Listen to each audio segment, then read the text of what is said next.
So today, I am pleased to join you virtually to announce that the government of Ontario is investing $5,590,800. It's almost $6 million in capital funding through the Facilities Renewal Program and College Equipment and Renewal Fund to help Seneca College address its deferred maintenance backlog and take critical repairs and upgrades and provide the modern and safe learning environment for students, faculty, and staff. Well-maintained facilities and latest learning tool and equipment are critical parts of a post-secondary education. Through the college equipment and renewal funding, our government is also providing capital funding to help Seneca College purchase and renew instructional equipment and learning resources. The funding can also be used to purchase equipment to support student virtual learning during COVID-19. By investing in post-secondary infrastructure, our government is supporting economic recovery, creating jobs, and ensuring students obtain the skills they need for the in-demand job of today and tomorrow. One of our government's priority is investing in school infrastructure to build a modern education system that puts the needs of bright young minds first. I am pleased to tell you that our government is listening and taking action to support our students and our renowned higher education institutions.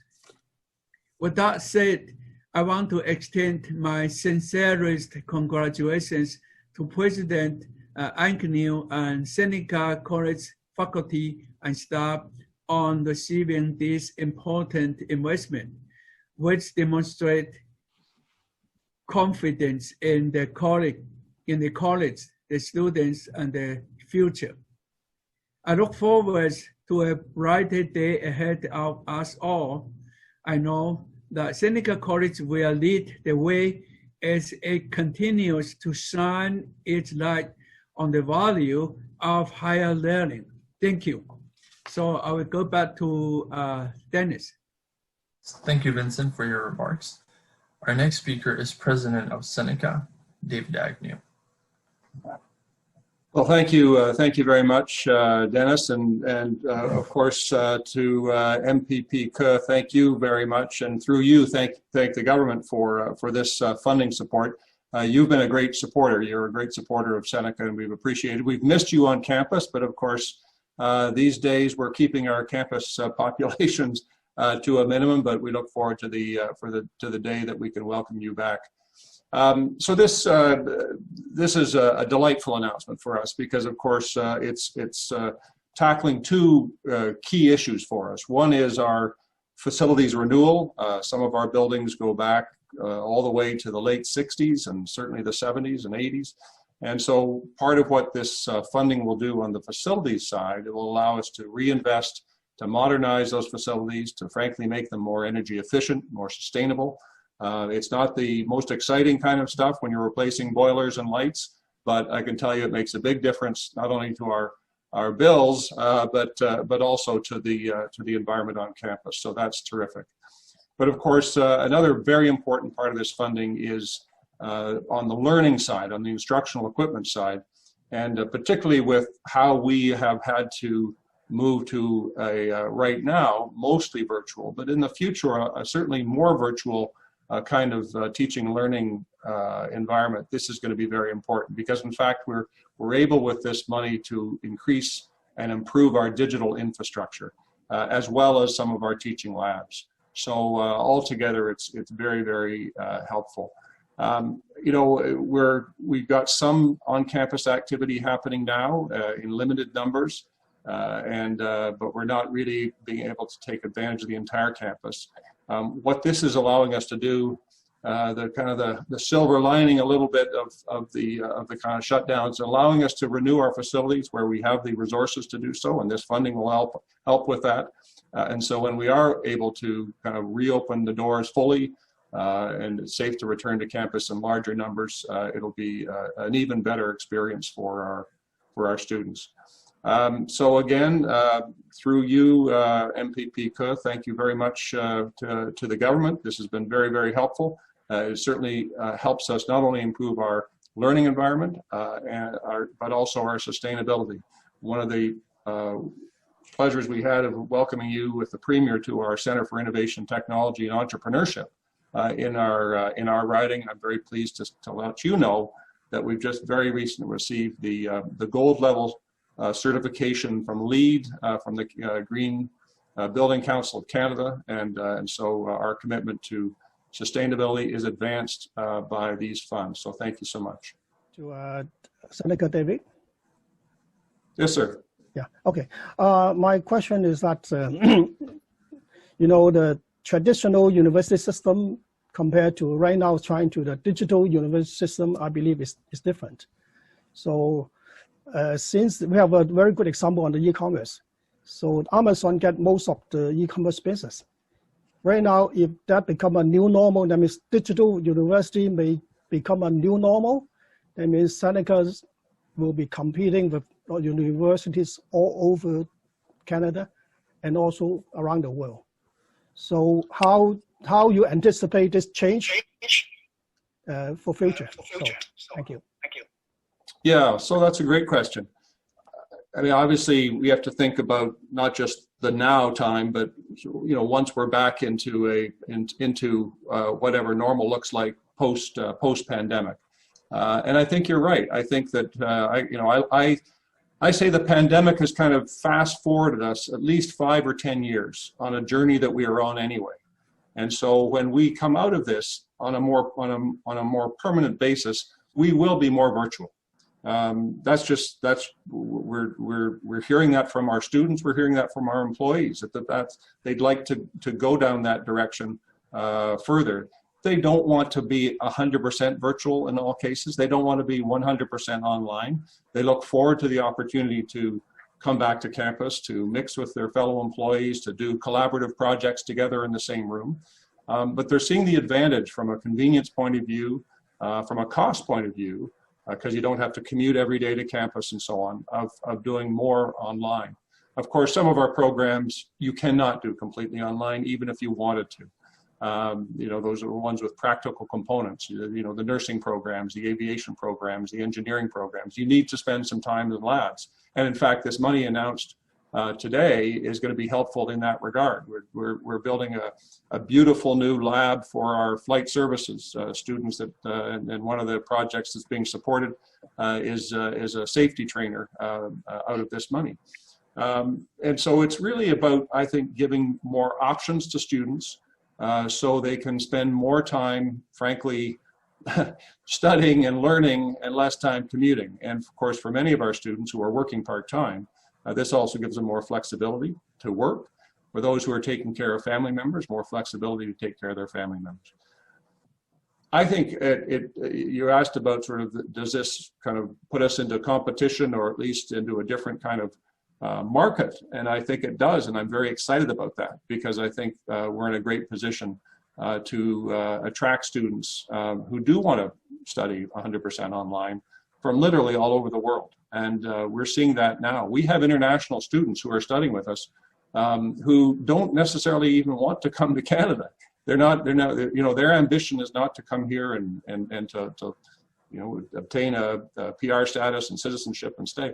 What they're looking for is an education from a Canadian institution and a credential from a Canadian institution. So we're very excited about, in fact, new opportunities opening up as a result of this. We're in what we call hybrid format. So most of our programs and courses are online 100%, but we do have students studying on campus for those parts of their programs that they must be in person. They're practical. So whether it's pre-service firefighters learning how to enter a burning building, whether it's pilots learning to fly, whether it's nurses learning how to put in a catheter, those are things that you can only go so far learning online. You actually have to do it under the supervision of a teacher. So we will have in the winter semester about 5,000 students coming on our 4 campuses for part of their programs, but that's out of a total of nearly 28,000. So it's still, most of our students are doing their studies online. We've increased the number of students who can come on campus, but we're being very, very careful. Active screening, wearing PPE, personal protective equipment.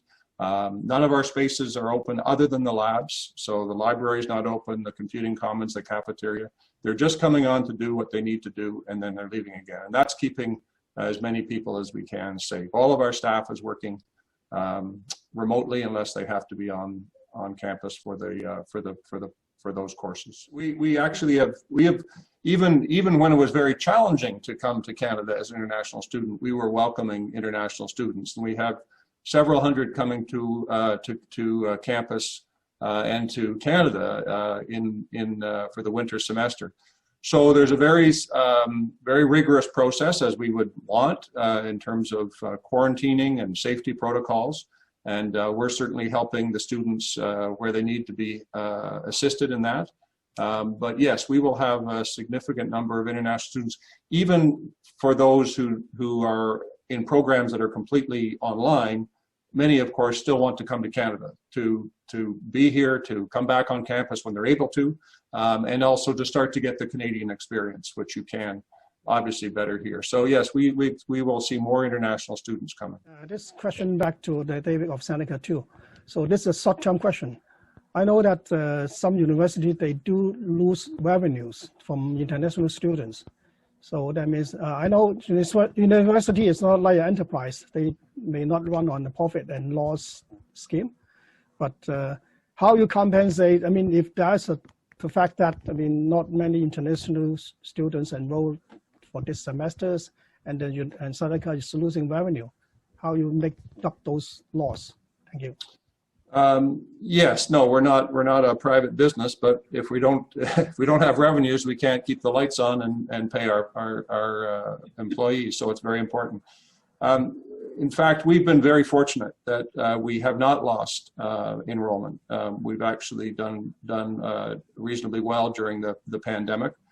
We've had a challenge in attracting new students internationally, but the returning numbers have been very, very strong. And so, no, we're fortunate that in fact we haven't suffered too much. Of course, we've lost revenue from the fact that we've lost all the on-campus activity. You know, you can park for free now at Seneca, but don't count on that forever. But right now, it's quite quiet on the campuses, which means we lose, some ancillary revenues. But no, fortunately, for the most part, our students have stayed with us. If not other media has questions, I have another questions. So that there's a new normal right now. I heard that students trying to adapt to the new normal, digital learning, online learning. On the other hand, I heard about many professors. They have problem adapting to the online learning because they never did it before, and they have all kinds of technical problem. And some professors, they have been teaching in university for 20, 30, 40 years, so that you are telling them to adapt to a new online learning techniques. They got the sound problem, video problem, breakout problem. So that's the university has a really full plan of a good planning to try to adapt, change. I mean, teach the professor how to teach online. Thank you. Yeah, no, it's a fair question, because in fact you're absolutely right. I mean, even though online learning has been growing and growing and growing. I mean, this, we didn't discover online learning during the pandemic. It was well in place before the pandemic and growing by double digits every year. I mean, that goes back to sort of the convenience issue for some students. If you can take one of your electives or your general education credits online, that was obviously, in some cases, very beneficial. But you're right. So some of our teachers, this was a new experience for them. We put a huge investment in our, what we call our teaching and learning group, which is actually teaching and learning for teachers, not for students. And so we ran, you know, fundamentals of online teaching. I mean, hundreds of faculty attending.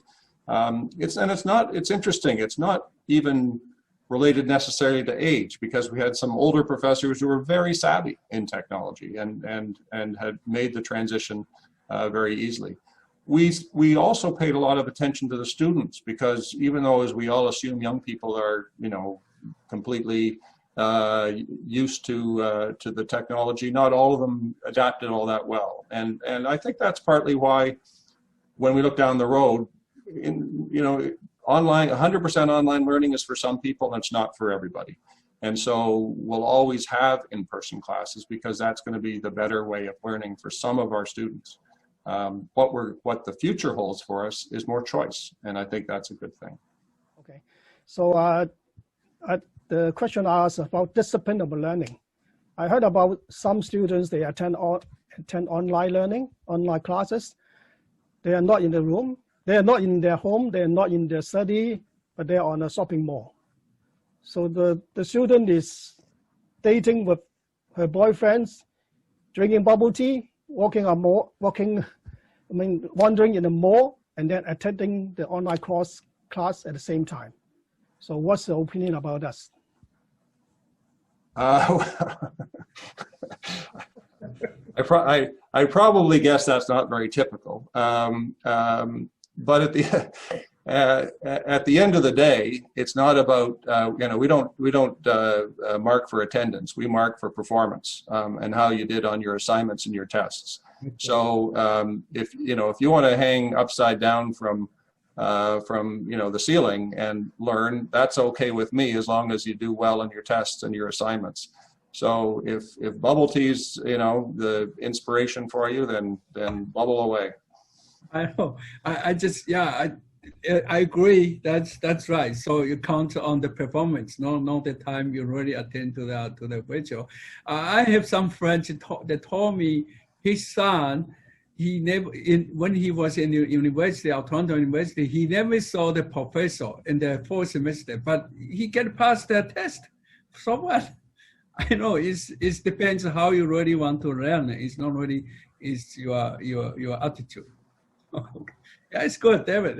That's right.